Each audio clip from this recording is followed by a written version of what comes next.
Welcome, ladies and gentlemen, to the first EGU Masterclass. What is the idea of a masterclass? It is the idea that people who are very experienced in their science, who are pacemakers in the field, share their ideas with us. And today, I'm very glad to present to you two persons, big names, pioneers in palaeoclimate.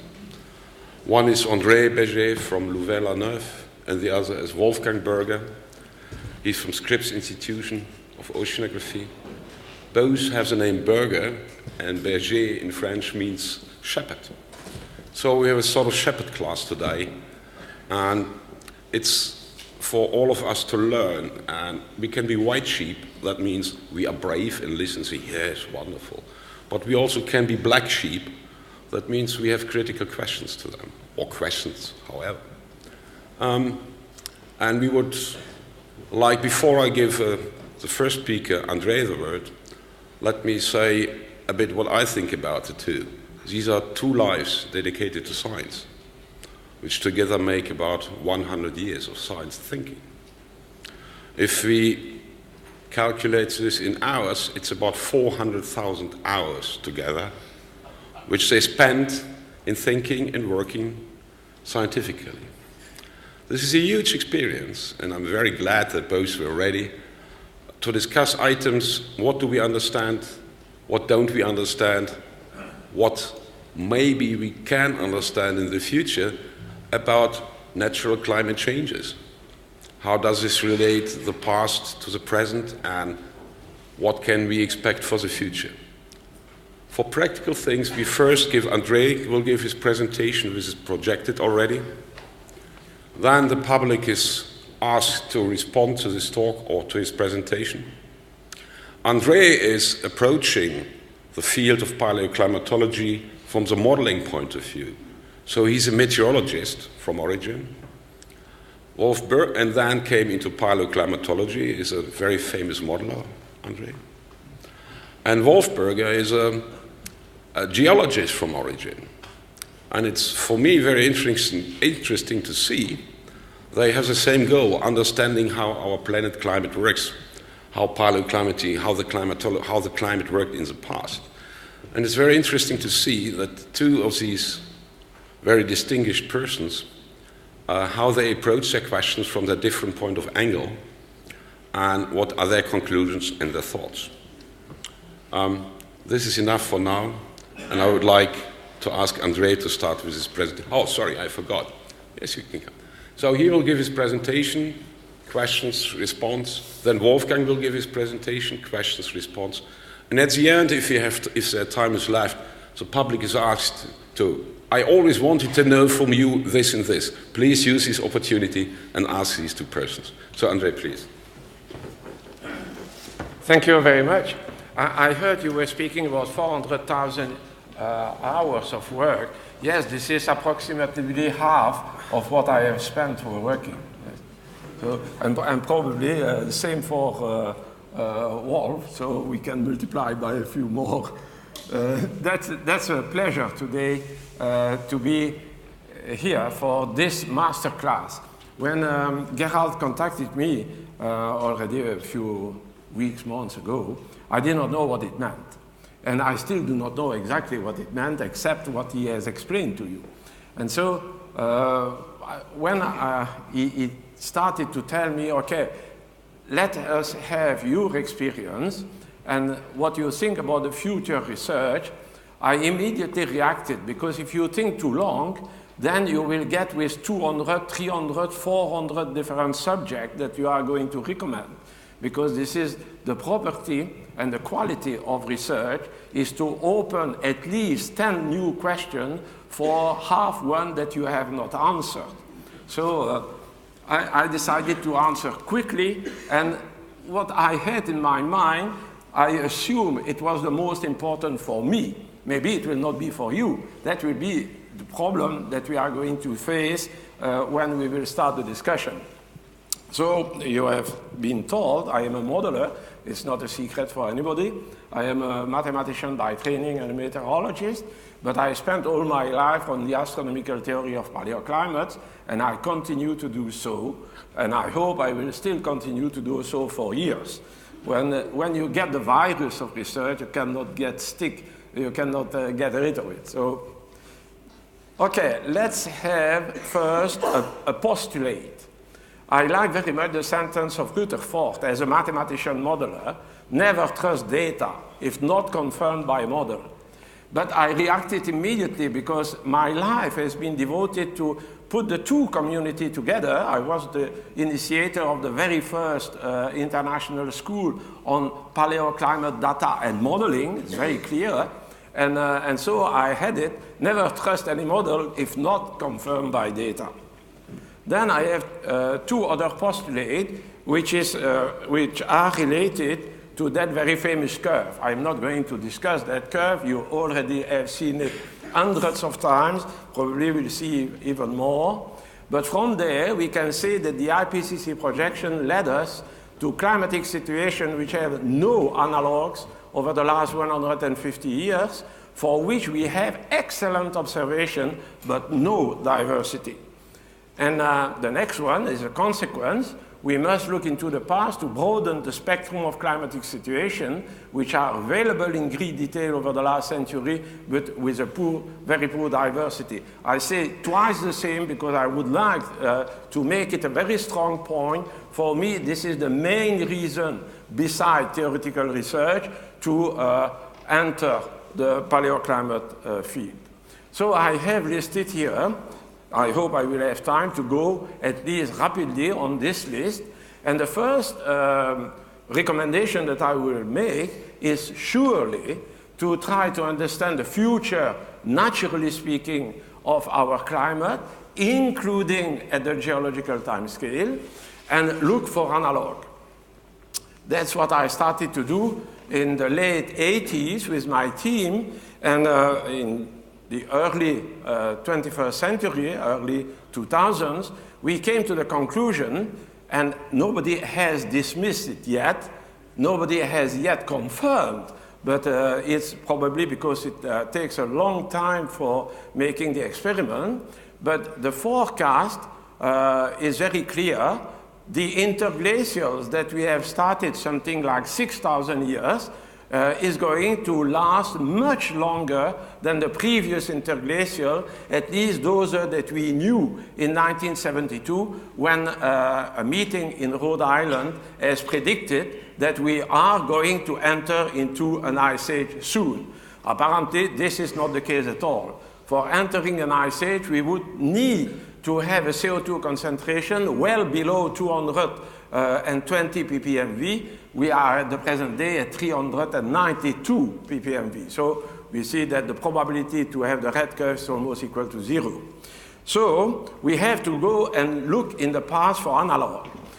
This prediction is actually based on the fact that the eccentricity of our orbit around the sun is becoming progressively 0. Actually, we are very close to a circle already now.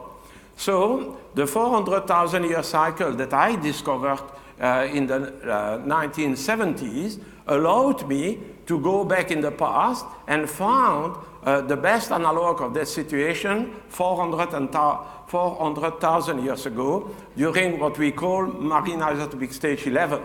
And if you go back another 400,000 years, then you get MIS 19, marine isotopic stage 19. These are astronomically speaking the best analog for MIS 1. But let's go a little bit into the detail and see what is doing what for MIS 1 and MIS 19 and MIS 11.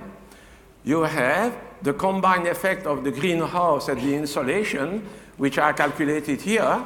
You immediately see that marine isotopic stage 1, the one in which we are now, and 19 are really looking alike for both the contribution of the greenhouse and insolation.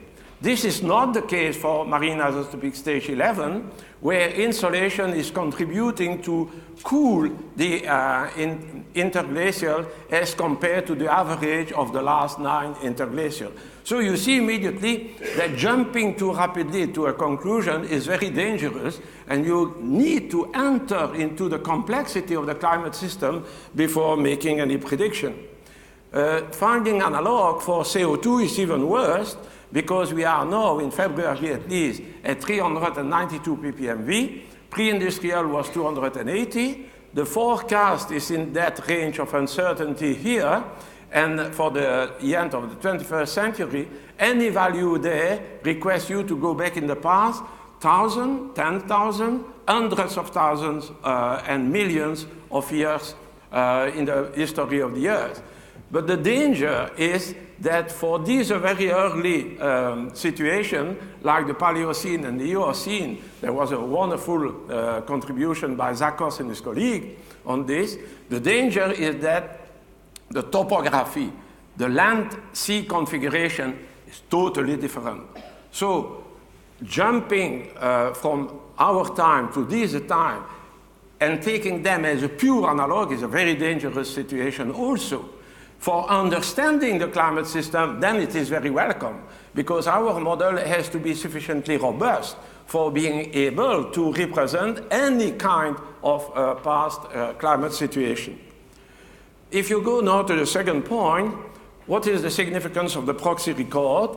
And the question I raised, and I will raise even more often now to my colleague, is based on our modeling experiment showing that most of the proxies are responding at the seasonal scale. Most of the transfer functions used by the paleoclimatologists are not at the seasonal scale. So there is a big problem there. We also have to question ourselves, for example, about the meaning. This is the 018 record of Liesecki and Remo. What is the meaning of a stack when you are dealing with the complexity of the climate response at the regional scale? What is the contribution of the ice volume and the deep sea temperature to this kind of record? And this is absolutely needed, because I am facing the problem with marine isotopic stage 13 right now, where if 018 is an ice volume, I need to have ice sheet in the northern hemisphere. But some of the data show that it was warm in the northern hemisphere. And our simulations are not necessarily confirming that there must be an ice sheet. So it might also totally be a signal of deep sea temperature. The time scale is very important. This is an illustration for marine isotopic stage 13. This is the spec map record, and this is the Liesecki and Remo record. I am not going to enter into the detail, but the peak in the Liesecki and Remo is at 491. This is a very big problem for a people who is devoting his life to Milankovitch theory, because 491,000 is following northern hemisphere summer at aphelion, which usually is leading to a glacial time, not to an interglacial one. So if Liesecki and Remo is right, then we have to revise the astronomical theory of paleoclimates. If the astronomical theory is right, it is urgent that we look closely to the accuracy of that data. When did the climate quaternary Pleistocene started? This question is still on its way right now, but already now, 14 years ago, with my team, we were doing the following experiment. Starting our integration 400 million years ago with insolation, no problem, but the CO2 was not available, still not really available for a long period of time. So we were assuming that CO2 was decreasing linearly from a value of roughly 500 ppmv 4 million years ago up to 200 ppmv for the last glacial maximum. And very surprisingly, and I heard yesterday that my colleague of France in Paris and my colleague of Potsdam in Germany are doing the same experiment and confirm our result. The first glaciation or trace of glaciation in the northern hemisphere are appearing at 2.6 million years BP, when the greenhouse gases concentration were sufficiently low to allow the insolation variations to impact the climate. There is another situation here on the astronomical point of view which is remarkable at 3.8 million years, but it did not generate any ice sheet.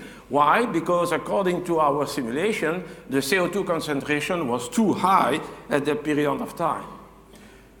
What is responsible for the change from the 41 to the 100,000 year world?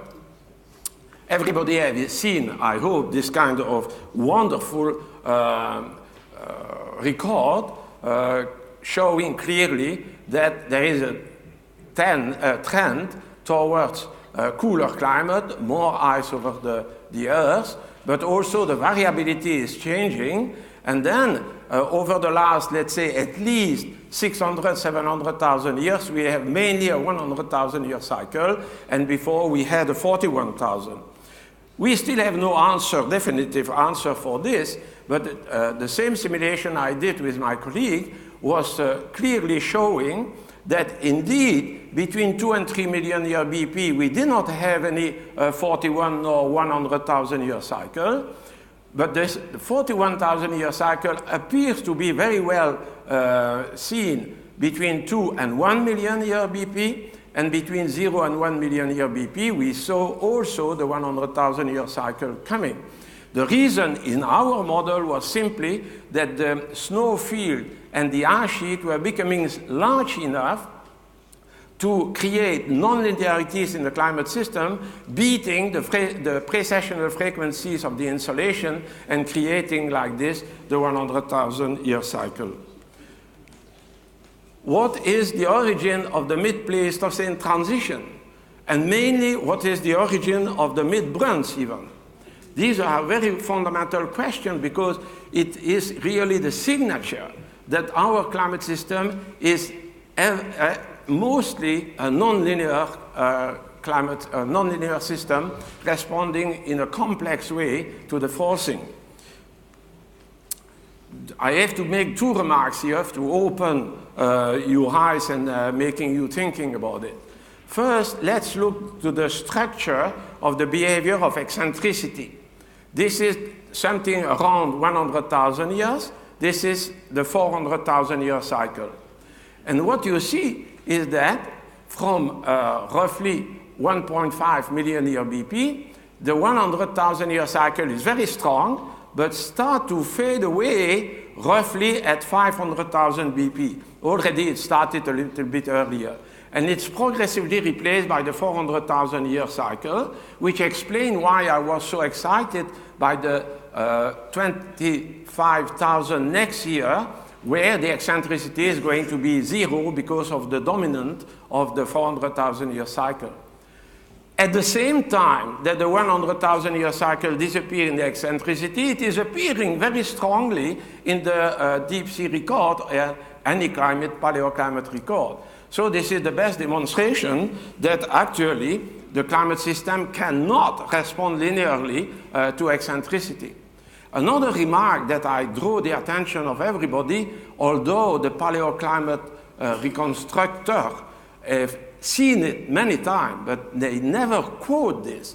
The 100,000 year cycle is not appearing abruptly. It is progressively coming from the 41,000 year cycle and then moving progressively, going through 70,000 year cycle, 90, and finally roughly something 100,000 year cycle.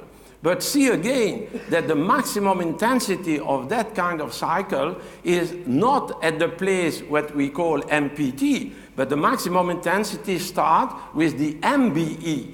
So there is a need, urgent need, that we understand better from paleoclimate modeling and paleoclimate data the complex structure of the switch between 41 and 100,000 year cycle. The MBE problem remains fascinating. That is clearly seen here, where you see that the glacial interglacial cycle have a largely reduced amplitude before 430,000 years BP as compared to after. And what is remarkable is that that feature, I had a lecture yesterday on this with my colleague Chu Sen-Yin, that feature, that signal, is apparently totally and uniquely present in climatic variables which are primarily depending on the greenhouse gas concentration and not on insolation. When you have a climatic variable which depends primarily of insolation, like the land vegetation cover, you do not see at all the MBE signal. So there is a real lesson there that we have to also better understand to know what is doing what in our paleoclimate record. Which model do we have to use? We certainly have to use model of reduced complexity because we have to make very long-term integration. But at the same time, we need a highly complex, high-resolution model, we call generally GCMs, because we need to have the details of our reconstruction and our explanation at the regional scale and at the seasonal scale. We also have to have a model which are even more simple because they allow us to better understand in depth the propagation of a signal through a given complex process. And finally, we have, and not to have to forgotten, to reconstruct the ice sheet in the past. Because if indeed O18 is a signal of ice sheet, all the interglacial before marine isotopic stage 11 must have at least a small ice sheet, which might perturb the atmospheric dynamics and the ocean dynamics, and finally, the climate of that time. And the reconstruction of ice sheet are very complex because it depends on the quality of the model that you are going to use, and the traces of glaciation disappear rapidly with time because nature is doing that kind of things. Finally, the CO2 cycle. This is the à la mode topic at the present day, and we all understand why. But the CO2 cycle, if you are not familiar, sorry for those who are specialists on this, this is elementary, but it remains a fundamental question, although it is elementary. The CO2 cycle in the past, the CO2 concentration in the past is uniquely a feedback mechanism. So if we would like to make a good model, we have to have the atmosphere, the ocean, but also the possibility to predict in the past the CO2 concentration and all the other trace gases. This is a very well-known phenomenon. Many models still not have a good carbon cycle coupled to the atmosphere and ocean, and so we are using the CO2 given from Vostok and Epica in particular as an external forcing. For the equilibrium model, it does not make any difference. It makes a difference for the understanding of how the climate system works. But for human impact, it is much more difficult. Why? Because now CO2 becomes to be a real external factor, a real forcing. We have nothing to do with the natural climate system. We are artificially injecting into the atmosphere billions of tons of carbon under the form of CO2 and methane principally every year. And so this is what we call an external forcing. But at the same time, CO2 remains a feedback. And therefore, at the present day, we have, as an external forcing, solar irradiation. For sure, it remains the one. And then we have the greenhouse gases. We cannot miss it. The response will be that a change in these, and in particular in the greenhouse gases, will change the climate, which will change the biogeochemical cycle, which is going to feed back on the changing of climate and so on. This is a positive feedback mechanism.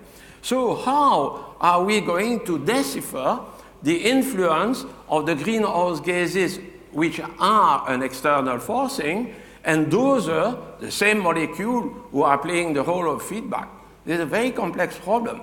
And if we would like to make a clear declaration to the decision makers and the policy makers upon the influence of humans on the future of climate, better to try to really understand what is the proportion of the feedbacks against the proportion of the external forcing. So this is about what I had to say. This is far from being complete. This is far from being absolutely the best recommendation I can make or anybody can make in the assembly, but at least it was the first things which came in my mind, and most of them are related to the experience I gained on studying and modeling the climate system over the last roughly 40 years. Thank you very much.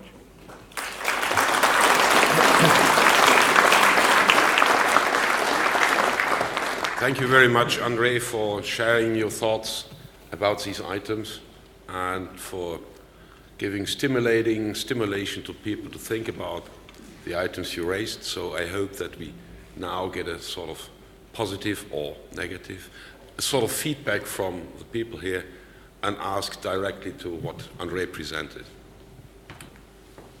Wolf. I'll start the process. Will you use the mic? Try to kill me. Well, of course, it was great fun to listen to André. You actually learned something. I learned that, and I remember a previous paper of yours where you said the MIS 11 was very close to the present. Now you're pushing us further back, MIS 19. At the same time, you're emphasizing the mid-Bruins change. Well, MIS 19 is older than the Bruins, the mid-Bruins change.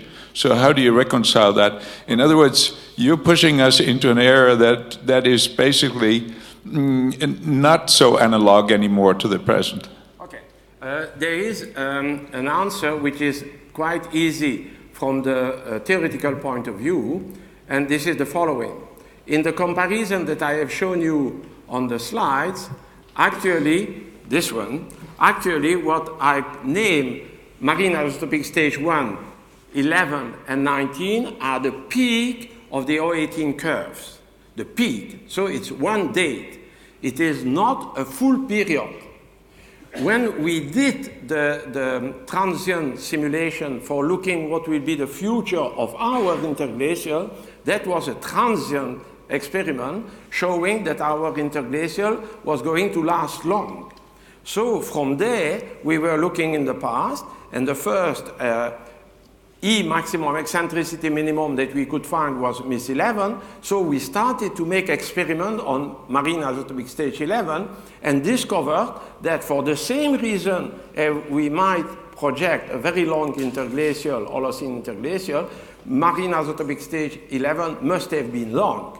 We could not make the same experiment yet with marine isotopic stage 19 because we have not the CO2 reconstruction fully available for that period of time. We start to have.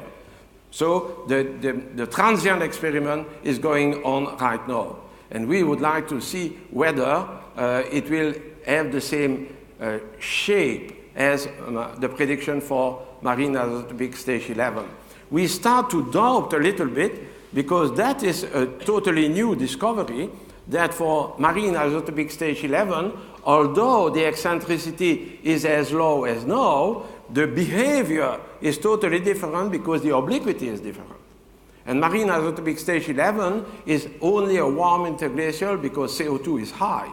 This is the famous dilemma which was raised already by John Imbrie in the 1970s, telling that if you do not have high CO2, astronomically speaking, marine isotopic stage 11 is not an interglacial.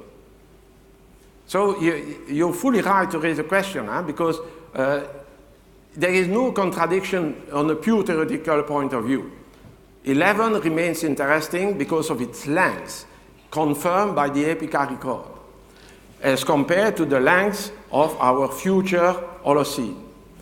Marine isotopic 19 is an excellent, best analog of 1 if we take the peak of the interglacial only. And we still have to confirm that the length will even be better compared to the future of this one.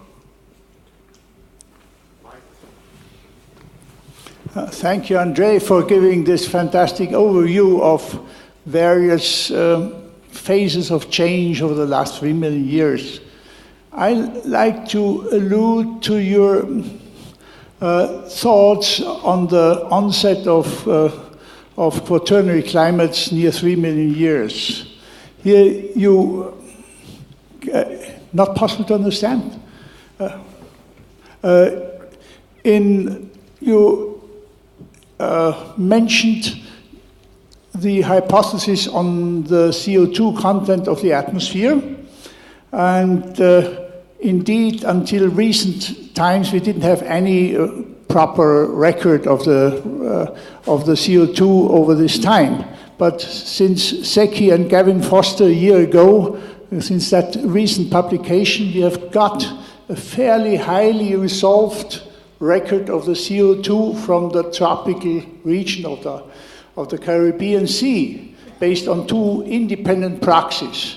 And this record is a little different from what we have assumed. It's no gradual decrease, say from 3.5 to 2.5 million years, but on the contrary, near 3.1 and 2.85, we have a peak in CO2, a clear maximum up to about 420 ppm V, and then a sudden drop down to 2.8, 2.85, so the stage G10, yeah, which is just following after that. So obviously, the CO2, what I would guess from that curve, is rather a bandwagon rider of various processes and not a driver.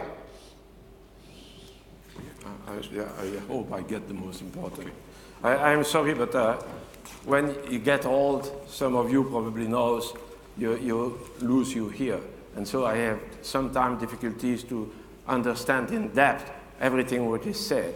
But I think I got your point, which is the CO2, a slave, another driver. Or at least we have to look the two. Actually, we have to look the two, because in the CO2 problem, we have many different time scales. We have the time scale which is almost instantaneous because the greenhouse gas is a radiatively active gas, and so as soon as you change the concentration, you change the temperature. This is almost instantaneous. But then after, temperature is only one part of the game in the climate system, and the climate system itself might continuously change if we maintain sufficiently long the forcing, between quotes, in this case, the perturbation to the CO2.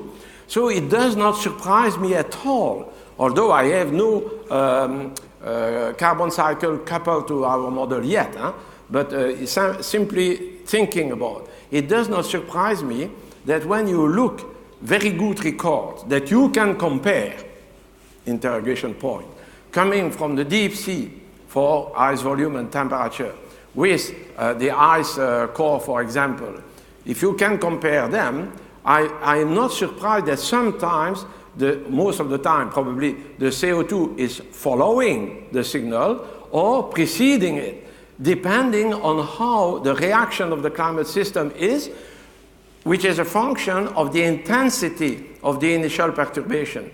So if the CO2, for a reason or for another, start to be changing, it depends how long it will change for having then the long-term changes starting to be active. So for me, it's not a problem. It's complex. It makes the situation more complex, but it does not surprise me. And I know that some people are claiming, yes, the CO2 is coming before temperature or is coming after the temperature signal, so it cannot be a reason for, and so on and so forth. I mean, this does not surprise me at all, but makes the problem complex, for sure.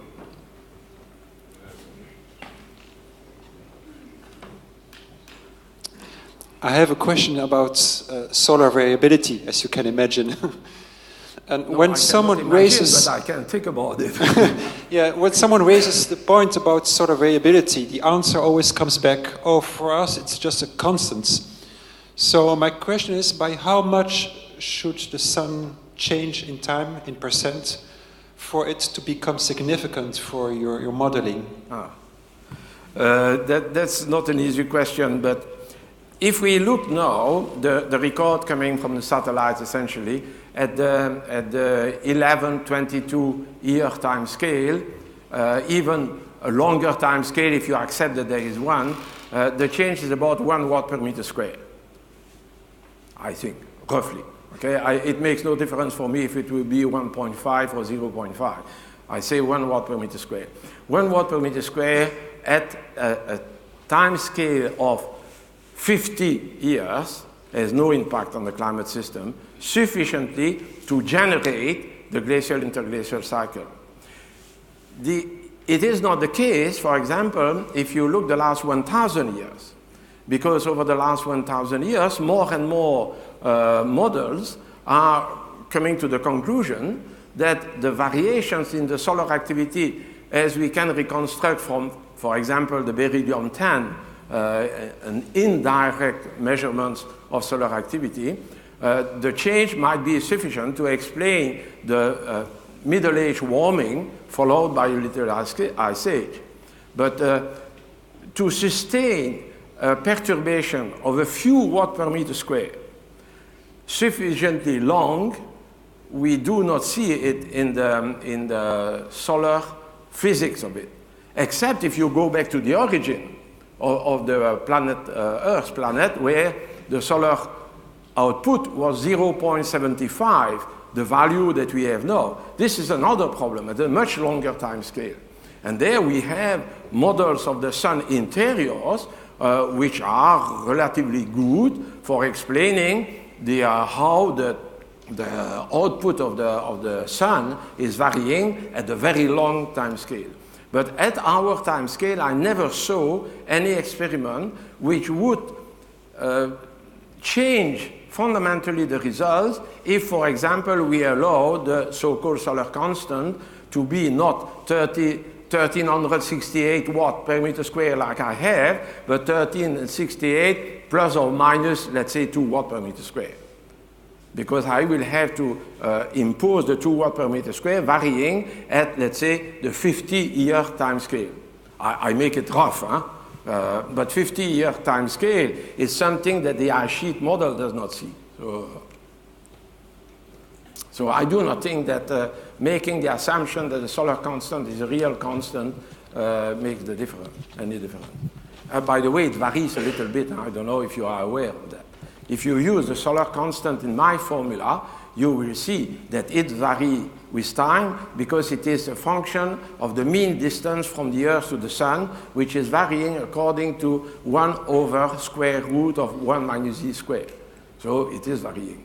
And that's the reason for which we replace it by its equivalent, which is the solar energy measured not anymore at the mean distance from the Earth to the Sun, but at the distance of the semi-major axis, which is, according to Laplace and Lagrange, a fundamental constant, at least up to the second order to the masses in the planetary system and its celestial mechanics.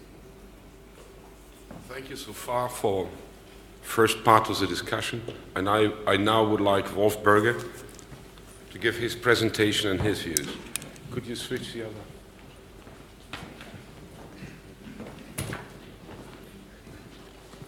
I will give you a decoration. Will you do the honors? Yeah, you have to. Well, thank you. This is the Masterclass medal. Oh, well, yes. Yes. This is the sign of a master is mainly having one of these things around your neck. Otherwise, I think all the masters are in the audience. Okay. I pushed down here to make this make a green thing. Okay, great. This differs somewhat from André's presentation, but if there was one really central message from what André said, you probably now realize that it's a very complex subject, and to give an overview in 1 hour with 2 people is probably somewhat hopeful. And when I think back, Steve Schneider, many of you knew him, right? He was a good friend. He just died, unfortunately. He said, well, the reason people are interested in climate is because the models show that the climate will change quite considerably as we put greenhouse gases in the atmosphere. That's the reason. And therefore, if you talk to the people about climate change, you better consider what they're interested in. And I had a lot of education in that because I spoke to the Rotary clubs of San Diego, to the different Rotary clubs, for about 4 years. And I started with explaining the radiation balance the first 2 years. And I noticed that they all fell asleep. I do notice that. And I thought, maybe I'm not telling about the right things. And so I changed, and now when I ask to speak to a Rotary Club, I talk about the gas prices. Hey, nobody falls asleep. But it may not comprise the entire complexity of the climate system. So, we will be living with climate change, of course, whether we like. We live with climate change, whether we like it or not. And when people, and so many people here are in the climate history business, if they're trying to make profits out of you by saying, well, what will happen, always predict the next 1,000,000 years. It's much safer. Predicting the next 10 years is kind of hazardous. It can be checked, usually. So I'm always on the 100,000 to 1,000,000 year scale, and I noticed that André also stuck to that scale. It's a safer scale. Let's face it. Okay. So here are some points about global warming. What I think is really important, and that the present is. Oh, sorry, I did the wrong one here. That the present is unusual is, of course, a matter of climate history. You cannot tell whether something is unusual or not unless you have a historical perspective. It's fairly straightforward. So then I will show a little bit about where the high-resolution data come from and what those data are trying to tell us, especially with respect to tree rings. It's kind of interesting what the major problems are. And I think there's two really big problems. One, I was very interested in the speech that Gerald Wefer gave yesterday, where he put his finger on one of them, which is drought, the shortage of fresh water, or the distribution of fresh water on this planet is one of the major problems. The other one, which is also major, especially in Holland, right? In Amsterdam, they worry about that. They're below sea level. So the rise of sea level is the other one. Having not enough fresh water and having too much salt water, that makes problems. And then the question is, well, what do we learn by studying the ice ages? What might we learn about these things? And I will summarize some fundamental findings. And I suggest that we have to have a strategy of no regrets, which means since we will never be able to prove that anything we do or we propose to do about climate change, that it has any effect at all and any good effect, we have to have strategies for things that will work no matter what. In other words, for example, if you use better and cheaper energy, that is a sales point, and that might go over well. Okay. You've all seen this curve, which is largely based on tree ring data, except for the very last. This one is based on measurements, but the rest is basically tree ring data. And André just mentioned the Mediterranean warm time, and one of the questions that climate contrarians come often up with is whether this might not have been higher than over here. I don't think so. But you'd have to go to Greenland to figure that out and do some archaeology, I suppose. And then here's this overall deterioration, which according to Jack Eddy, was a 1976, a science paper, was where he thought the sun might have something to do with it. Actually, it turns out that other people had thought about it earlier, even the 1930s, and even earlier than the 1930s. So there's a guy named Douglas in Arizona, the guy who founded the tree ring laboratory, and he was corresponding with an astronomer on that. I think Maunder himself, actually. And so they already had questions about that at that time, that maybe the sun was less active in that particular period. This whole thing as a whole looks to some people like a hockey stick. You've all heard about the hockey stick controversy. Fact is that no matter what the discussion is about the hockey stick, how good it is and how many, and no matter what statistics you're going to do about it and what have you, you can't get away from this here, that we go out of a relatively cold time into a very warm time, and that we have to assign, and we have to find ways to assign how much of this might have happened anyway, if it might have happened anyway, and how much of this we did as we have to assign to human impact.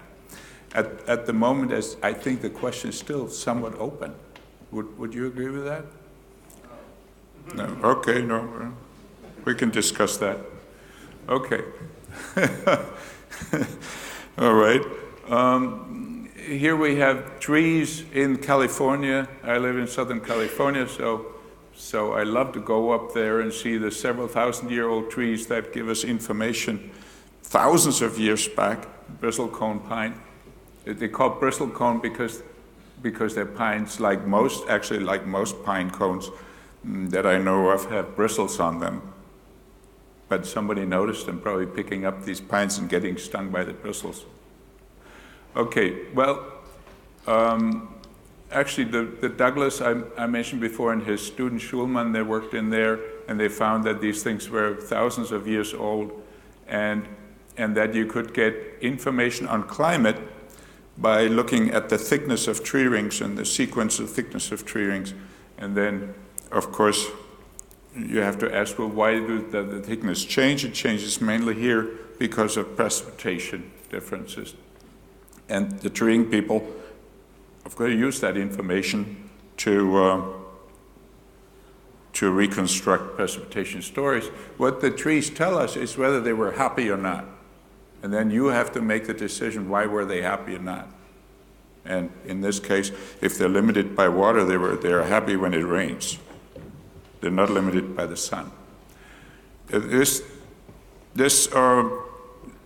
slide I got from Lonnie Thompson, one of the great heroes of climate history, who actually goes up to places where the rest of us can't breathe anymore. And unfortunately, he has some porters that carry his equipment. And then they take long course in these things, and they tell us what's in the ice. And when I talked to Lonnie last time, he said that unfortunately, much of his work will not be able to be verified because the glaciers are disappearing quickly all over the world.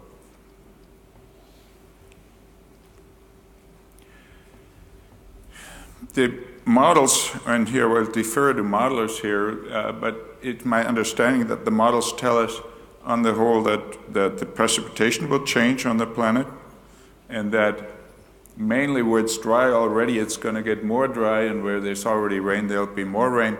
And I've talked with some geographers who study the hydrological cycle. What they're worried about is that even if the precipitation increases on average, what they're worried about is that during most of the year you get more drought, and then you get the water coming in more quickly than usual and making floods. So there's the distribution system, the temporal distribution system, which is a very big question that needs studying. Answering your question that what is it we ought to be studying? Well, this is certainly worth looking into. The methane problem is one that is being intensely studied. I have this this little picture from Professor Bormann, who is in Bremen now. He used to be at Geomar, and this is, I think, one of his assistants. I don't know his name. Maybe here somebody knows. And he holds a piece of methane ice that gives off methane, and of course that burns. So you have burning ice. The problem is, if you warm the ocean, you might get more of this stuff coming out than you really want, or that the bacteria can readily convert to CO2. And there's bacteria are very active in doing that, fortunately, and at this time, apparently not all that much CH4 reaches the atmosphere. It's being released. If you want to know any details about that, I think Olaf Eltholm, who sits here in the audience, he knows quite a bit about that. You guys have studied that up in Norway, the distribution of the ice on the shelf, on the cold shelves.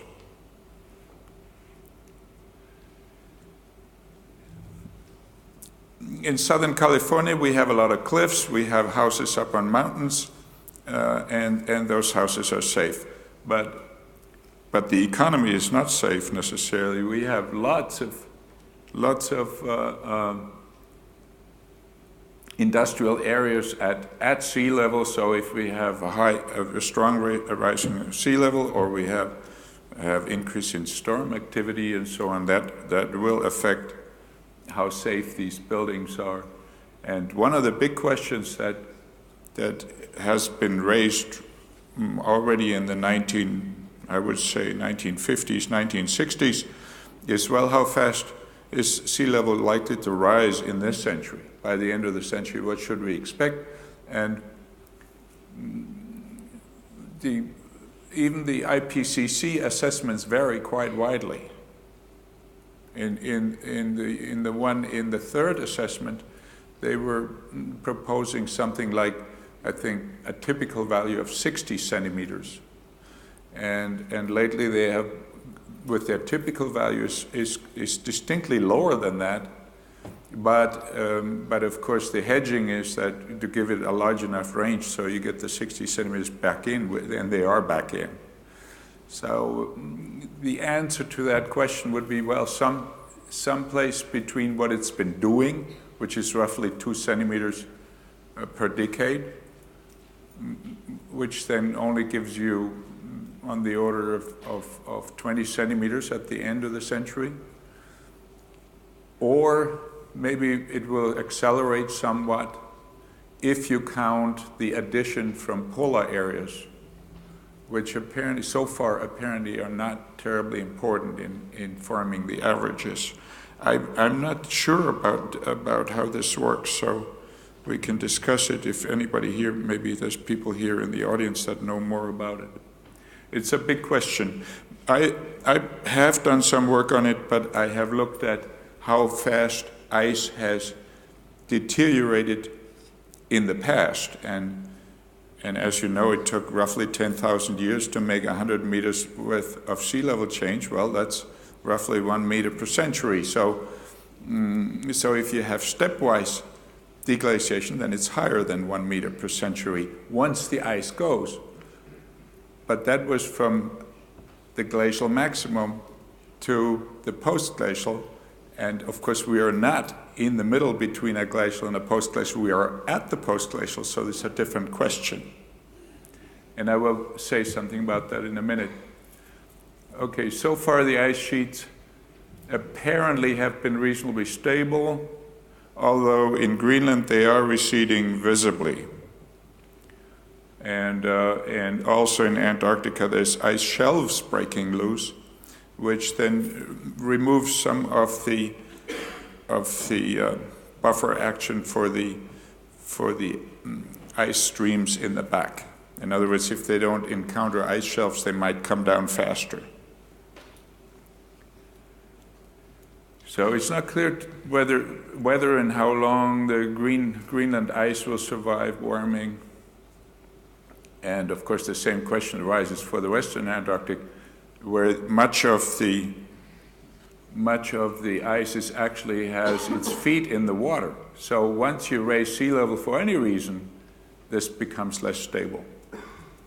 So these are really important, what you might call geographic problems that need to be included in the models that deal with that sort of thing. This is a graph made at the CIRES, this one by Stefan, who works there. He's a Swiss colleague working in Colorado, and this is for 2005 and shows all the areas where you have summer melting of Greenland ice during 2005.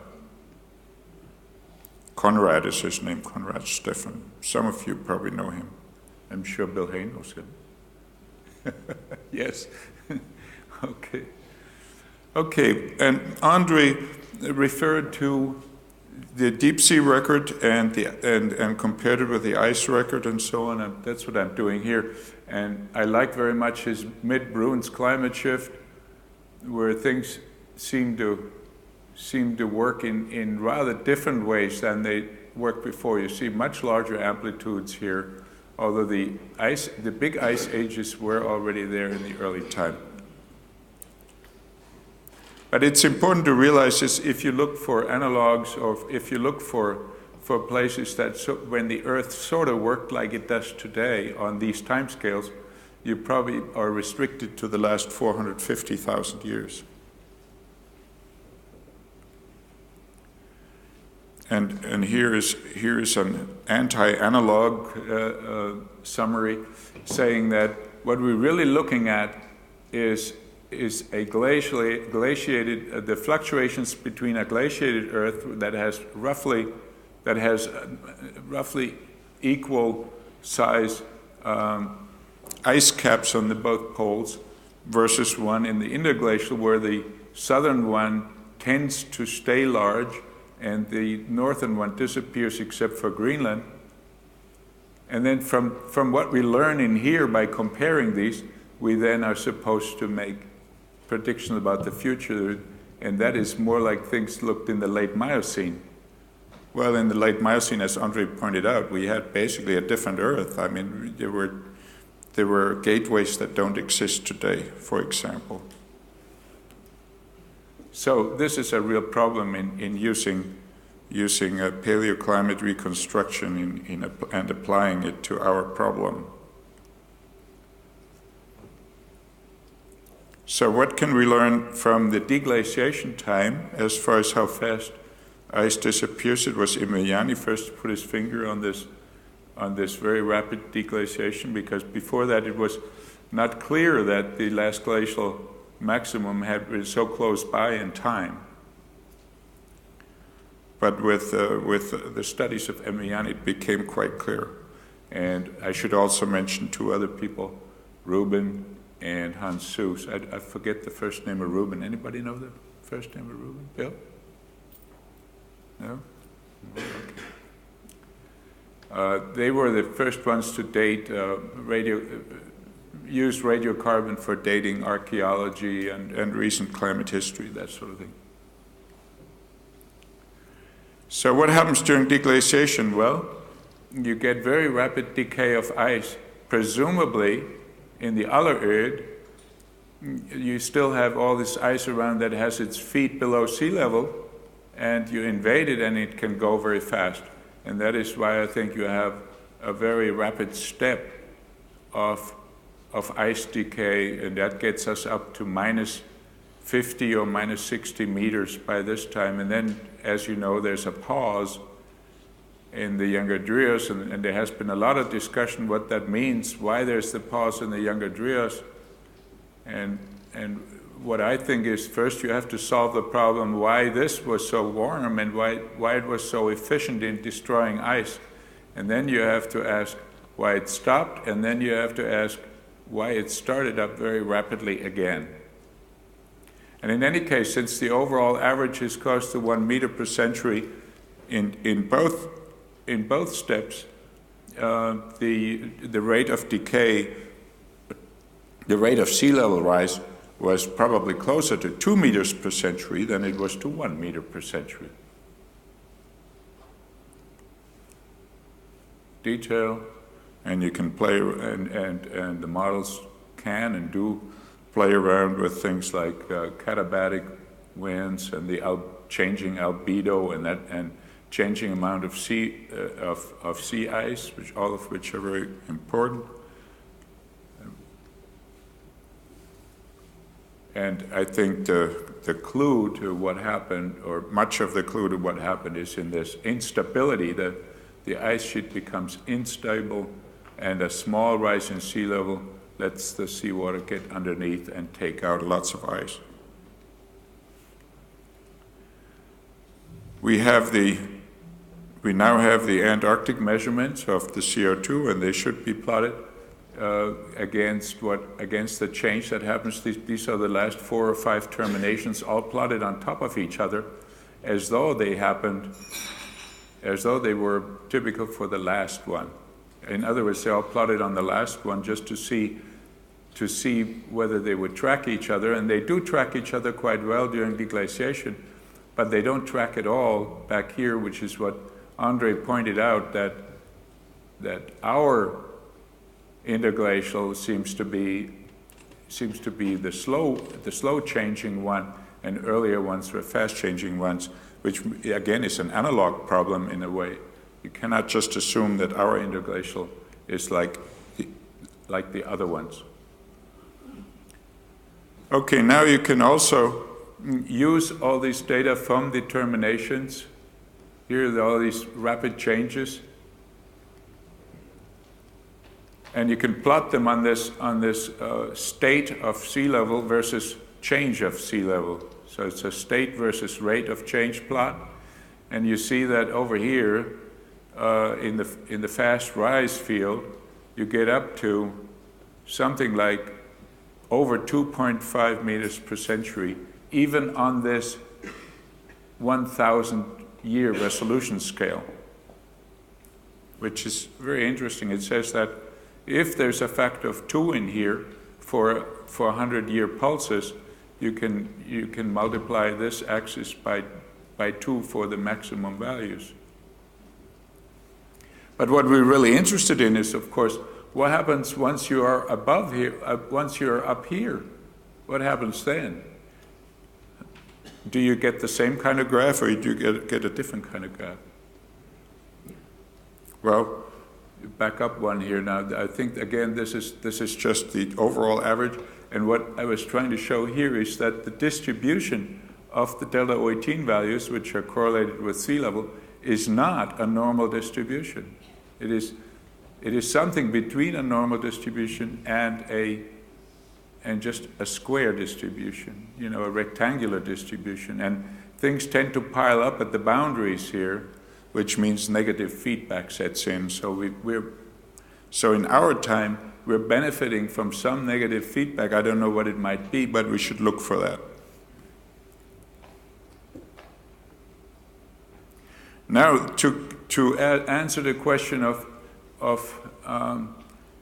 when you are already at a high sea level, can the ice still melt fast, and can you still get rapid rise of sea level? I only used the 50 highest points here of the last 450,000 years and plotted them, and they give me this kind of distribution. And yes, there is a chance of several percent that you get on a 1,000-year scale a 2 meter per century rise, which means it could be higher if you have pulsed deglaciation. Okay, I'll quit with this one. The fundamental findings is that global warming is real. It can be measured. It's unprecedented, as far as we know, unprecedented. Certainly in its rates, it's more or less as expected. That can be calculated and is calculated in the models. It's greatest in the high northern latitudes, which is observed and expected, and it will melt ice, and therefore sea level is rising and will rise further. Thanks very much.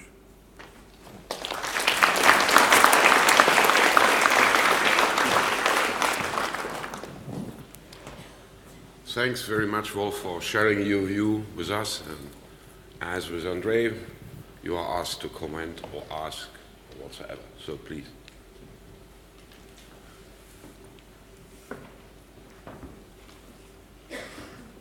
Wolfgang Schlager was threatening to ask all sorts of questions about me. He may have left.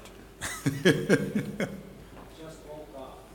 I need a few minutes. I just woke up. What does he say? Ich bin gerade erst aufgewacht. Oh, yeah, okay. Well, you know, we had a very famous oceanographer, Roger Revelle, whom I watched sleep through a lot of lectures, but he always had a good question afterwards. So there's no excuse. So maybe then I start. Why do you call it Albatross Crown? Why do I call it what? Albatross Crown. Oh, the albatross. Masterclass. Yeah, the Albatross Crown. Yeah, that's basically the mid-Bruins shaft. And I just say, okay, the last 450,000 years sort of look like they followed rules and regulations that are applicable to the present. And and I call it the Albatross Crown because the Albatross, as you know, was the ship that took the first deep-sea course, long deep-sea course. Not the first ones, but the first complete or circumpolar set of long course, several meters long. It was the Swedish deep-sea expedition, 1947.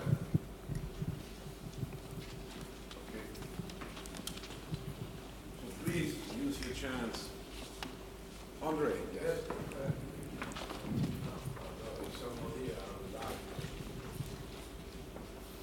Okay, can you come back on this sea level problem? Because since I'm looking this record, 018 record in particular, I always have been puzzled about the impact that a sea level rise of that intensity might have. And so we are speaking here about maybe a sea level rise due to human activities of 1 meter. Okay, let's speak about 1 meter for 1 century. But between 18,000 BP and 12,000 BP, as you said, we might have had 2 meters per century of sea level rise. 1,000 years, yeah. Yes. And so, do we have any record on the damages that it is creating locally with such a high speed? Let me answer the way you would, which is just saying what's important rather than answering the question. Okay, so what's really important about this delta 018 is, as André pointed out, first of all, there are 2 factors in there. One has to do with sea level change, and the other one has just to do with temperature. I cheated in a way by just taking the last deglaciation and saying, okay, that's 120 meters worth of change, which they found out in the 1960s and was later confirmed by Lamont work on corals, and then just I compared those 120 meters and calibrated with it the equivalent change in delta 018. So that's where that number comes from, which includes an assumption that the relationship between temperature and ice doesn't change through time, which is probably not a good assumption, but I don't know what other assumption to make at this time. That's one thing. The other one is that the question of to what extent then, accepting your assumption about sea level and that it changes in the way you show, how much of this is due to outside forcing and how much of it is due to internal feedback? That's the next important question. And it seems that there's actually 3 factors involved, seems to me. One is the buildup of instability in the ice itself. So it becomes more and more ready to listen to outside forcing. Then comes the outside forcing, which is a change in the insulation, pretty much as Milankovic said. The summer insulation, high latitudes, and that I get all those numbers always from André. And that seems to fit very well. And then, but once you get the ice going, it keeps going, no matter what you do. And that is the internal feedback. So there seems to be an internal feedback of the kind that says, once you start melting ice in a big way, it will keep on going no matter what you do. And there's the problem. It's an irreversible one-way street that you're provoking. It's good to see that people really get awake as three questions, 1, 2, 3. Well, now they're worried about it. Okay. I want to follow up that point. The first speaker said there's a tension between models and data, and we've got to come to grips with forcing and feedback. So how do you actually understand a feedback?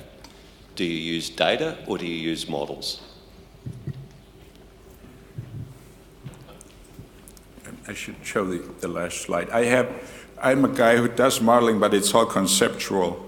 And I will show you an example of conceptual modeling in the last one here.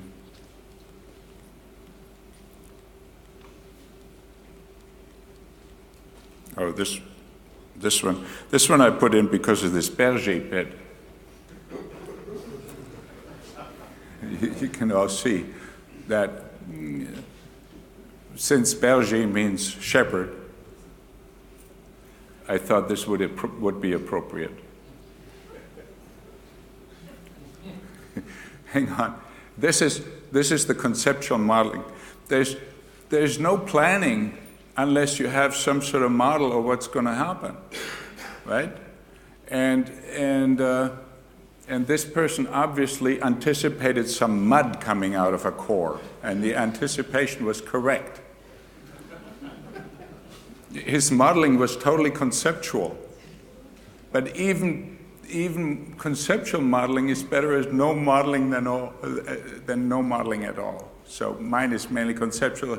I just see those ice sheets going, and I don't know why they do that, but I think it has to do with keep on raising the sea level makes more and more instability, at least for the vulnerable part of the ice, which is the one that goes first.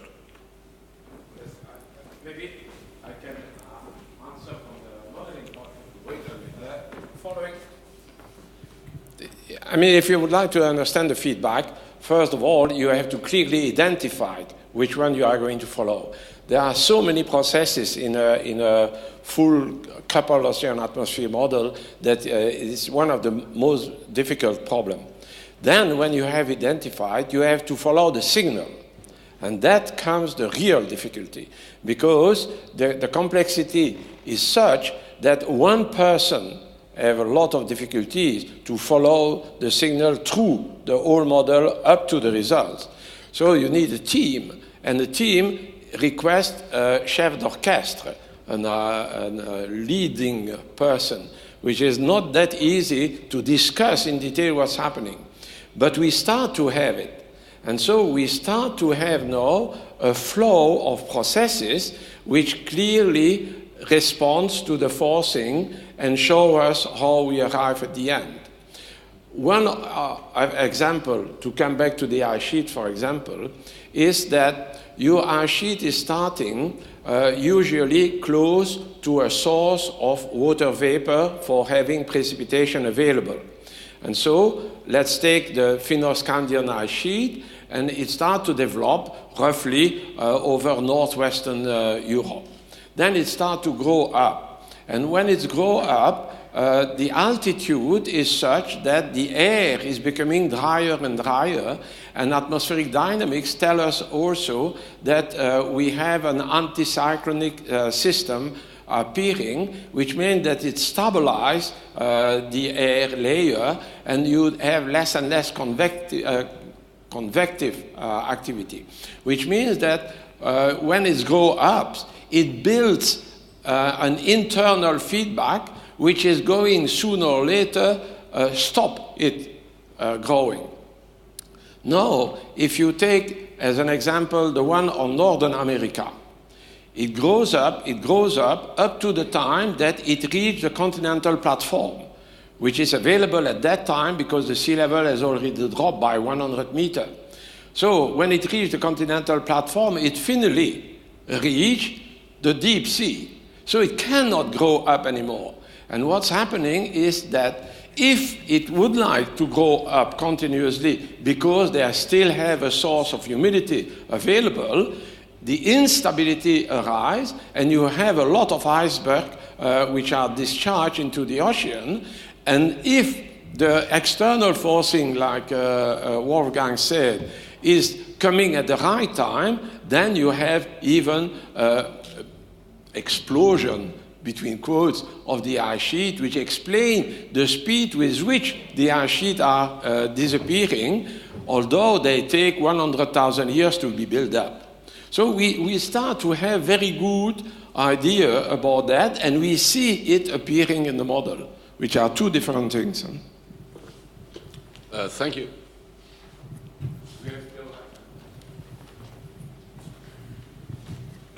Wolf, you made the point that the present is rather unusual, and in fact, I think you implied that we can't really use any time in the past as an analog for the present. Now, my job, of course, is to convince the people who fund us and policymakers to fund palaeoclimate research.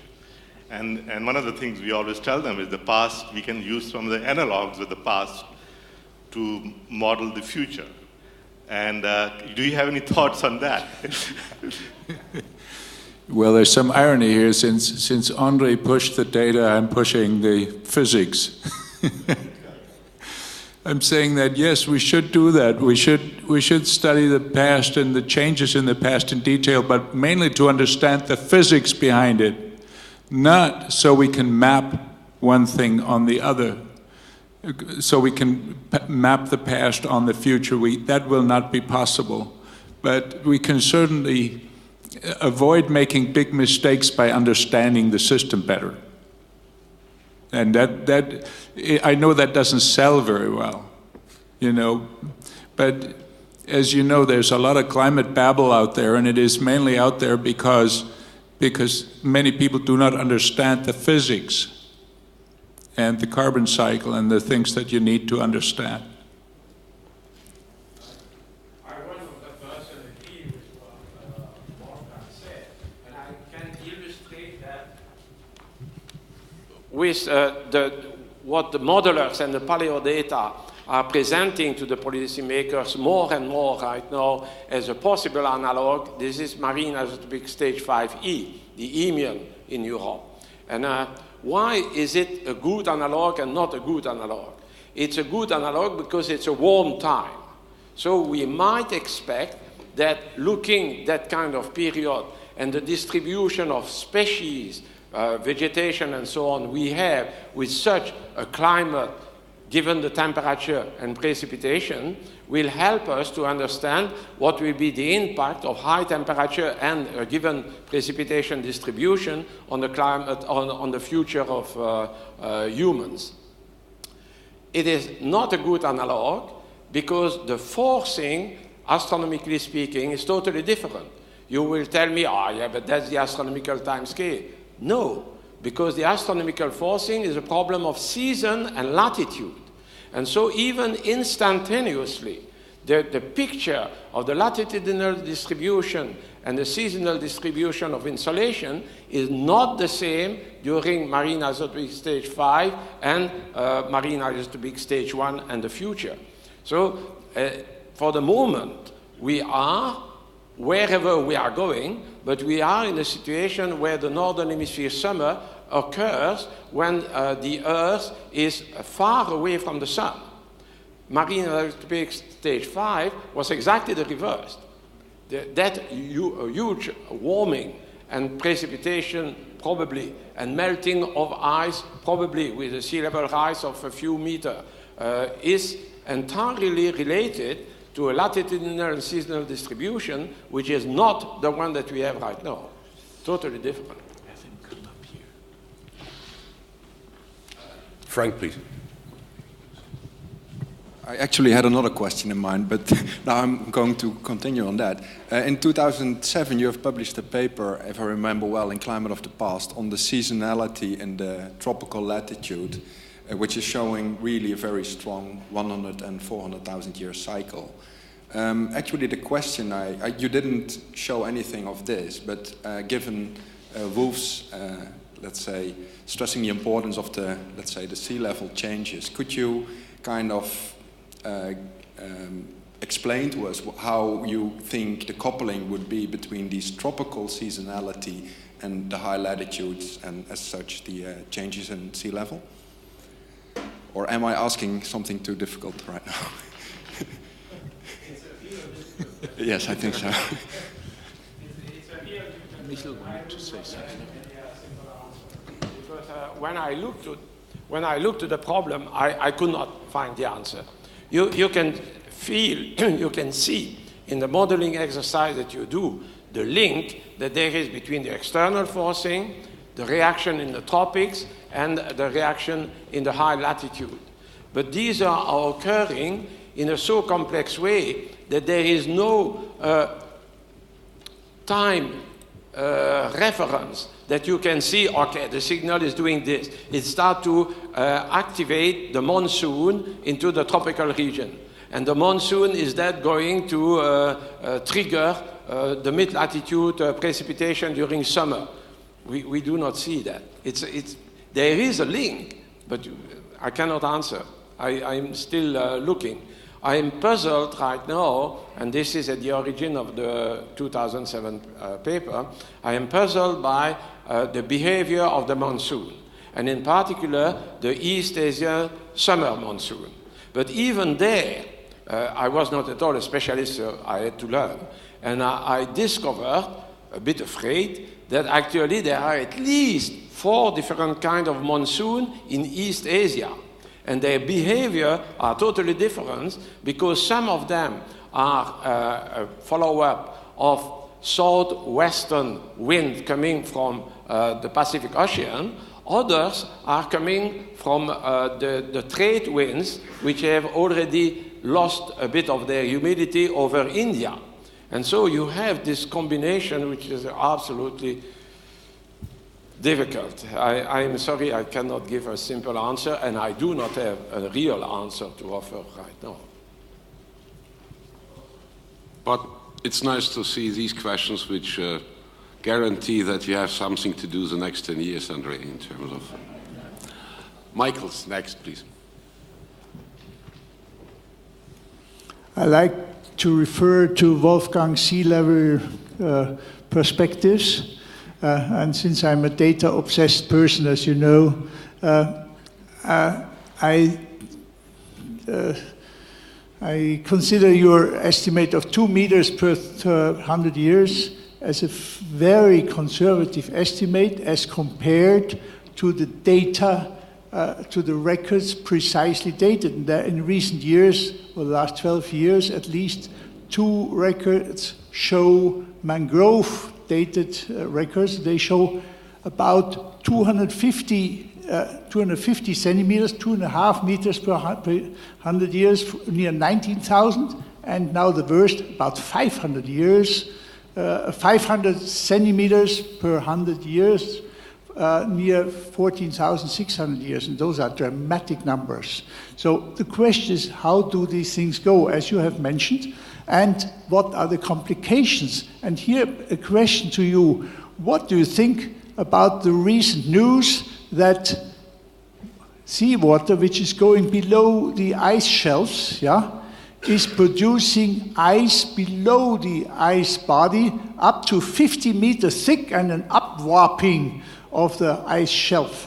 So these are processes very difficult to predict that happens today below Antarctic ice.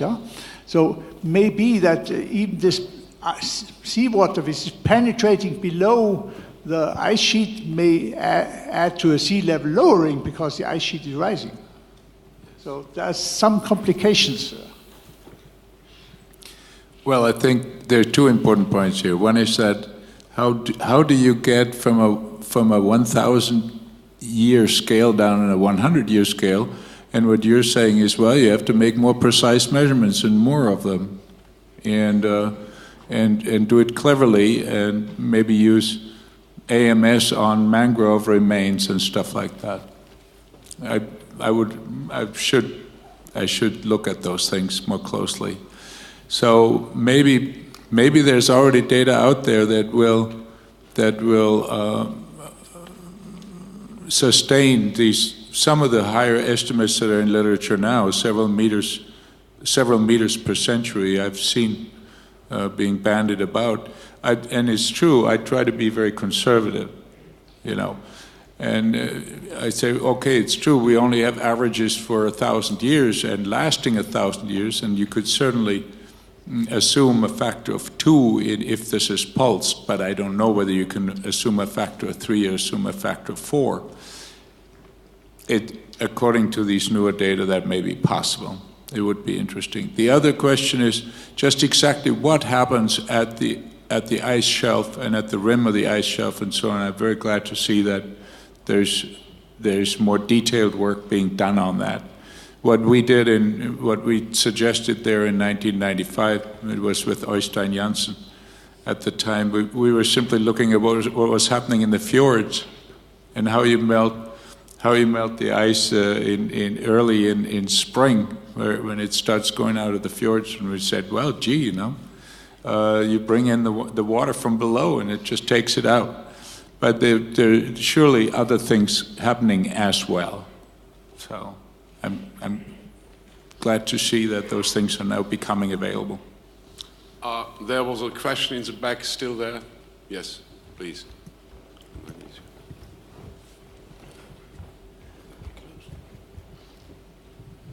A conspicuous consequence of the sea level rise over the last deglacial transition has been the formation of the shelf seas. And we know that the contemporary shelf seas are a significant source of tidal energy and also host massive carbon dioxide fluxes between the atmosphere and the ocean. Do you really have a feel what sort of feedbacks may be involved in that element of the sea level rise over glacial cycles? What's the gist of the question? Could you repeat the essence of your question, so and to whom you address it, please? Well, to both speakers, really. Sea level rise over the last 22,000 years has been something like 120 meters, and that's resulted in the formation of the continental shelf seas. The continental shelf seas are a significant sink. They account for about 70% of the dissipation of tidal energy. They also are a significant, in some areas, sink, and in some areas, source of exchange of carbon dioxide between the ocean and the atmosphere. My question is, do we think there are any significant feedback effects in the climate system associated with the formation of those shelf seas? Yeah, these all feedback questions tend to be complex. But there's certainly, as you raise the sea level, there will be other things happening. It looks as though, in the data, it looks as though no matter which way you raise sea level, the first thing that happens is you increase the CO2. If you raise sea level into the mangroves, you destroy mangroves. If you lower the sea level, you may get a cooling of the climate, which kills vegetation. And so, just simply by plotting the apparent sea level change against what the ice core CO2 data, it suggests that any change in sea level is initially associated with a rise in CO2. So there are complicated feedback mechanisms that need looking into. Yes? Time is passing, so the last question. Please, here on the first row.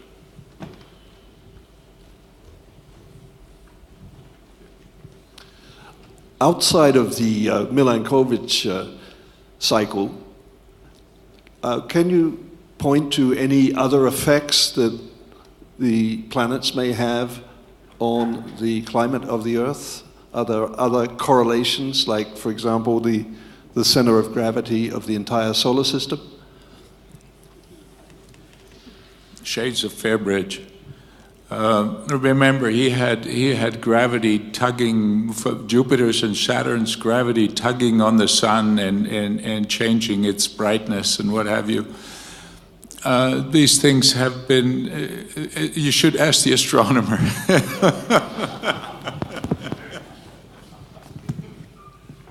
Yes, I do not know whether I have catch your point, but I think so.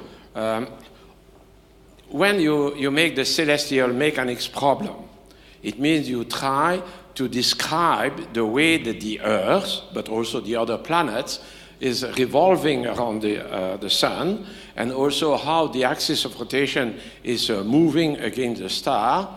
You take into account all the gravitational force that are present in the system. So there is no reason to invoke any kind of other interaction outside of that fundamental problem in celestial mechanics.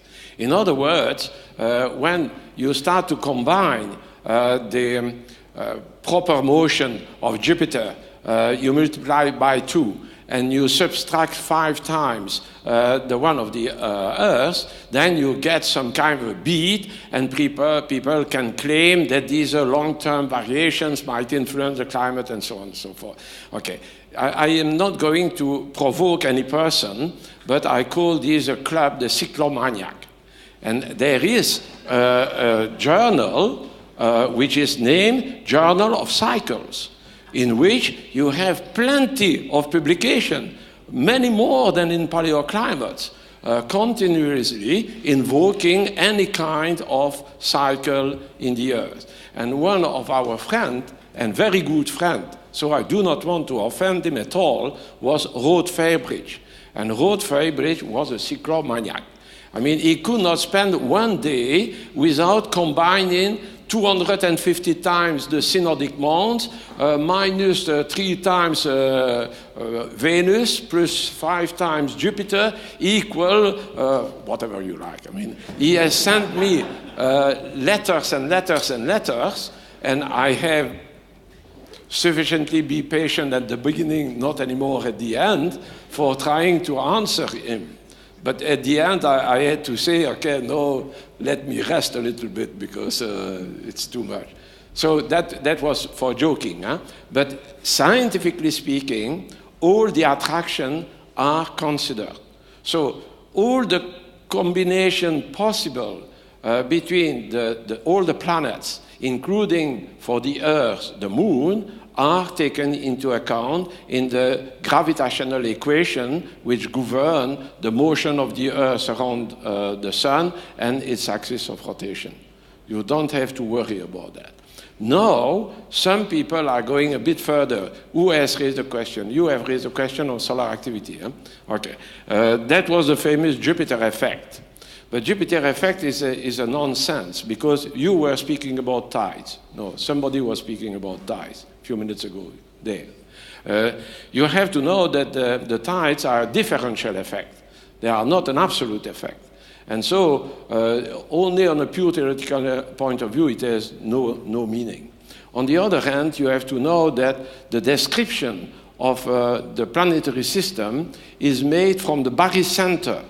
So we already have into account the motion of the center of the Sun around the barycenter, because that is another phenomena which sometimes is invoking for telling that we are not taking into account all the possibilities in the planetary system. We miss this, that, and that. And for people who claim that we are missing, they are always very sure that what they say that we are missing is the most important thing in the world. They are not quantifying. We have quantified.